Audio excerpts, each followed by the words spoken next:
அன்பே டெய்லி வாஸ்க்கு உங்களை வரவேற்கிறேன். ஆமாங்க, நம்ம வாழ்க்கையில் நம்ம டெய்லி நம்ம யோசிப்போம், இதுக்காக நம்மளை பைபிள் படிக்க சொல்கிறாங்க, ஏன் ஆண்டோடைய வார்த்தையை தியானிக்கணும் அப்படின்னு சொல்கிறாங்க அப்படின்னு சொல்லிட்டு நிறைய வேலையில் நம்ம யோசிப்போம். ஆக்சுவலாக ஆண்டோடைய வார்த்தை எதுக்கு தெரியுமாங்க தியானிக்க சொல்கிறாங்க?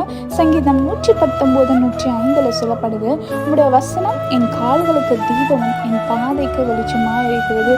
நம்ம வாழ்க்கையில் நம்மளால் சொல்ல முடியாது நம்ம எவ்வளோ நல்லா வாழ்க்கையில் போகிறோம். நம்ம வாழ்க்கையை பாதையில் ஒரு பிரச்சனையுமே இல்லை, ஒரு கரடு முரடு எதுவுமே கிடையாது, ஒரு பிளாக்ஸுமே என் வாழ்க்கையில் இல்லை அப்படின்னு நம்ம சொல்ல முடியாது. ஏன்னா நம்ம தினம் வாழ்க்கையில் ஏதாவது ஒரு பிரச்சனையை நம்ம சந்திச்சுட்டு தான் போகிறோம். அந்த பிரச்சனையிலேருந்து நம்ம தப்பிக்கணும் அப்படின்னா ஆண்டோடைய வார்த்தை மட்டும்தாங்க நம்மளை காப்பாற்றும். அதுதான் தாவீது சொல்கிறாரு, உடைய வார்த்தை என்னுடைய கால்களுக்கு ஒரு தீபமும் என்னுடைய பாதைக்கு அது ஒரு பெரிய வெளிச்சமாக இருக்கிறது.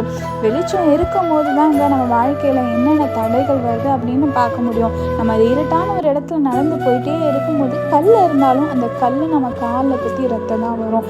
ஆண்டோடைய வெளிச்சமான ஒரு வசனம் நம்ம வாழ்க்கையில் இருக்கும்போது எவ்வளோ பெரிய பிரச்சனை நம்ம வாழ்க்கையில் முன்னாடி இருந்தாலும் ஆண்டவர் அதை தகற்று போட்டு நம்ம கற்களை வெளிச்சத்தை தருவார். அதனால் வசனத்தை நம்புங்க. நீங்கள் ஆசிரியப்படுறவர்கள் தேவன் உங்களை ஆசிர்வதிப்பார்.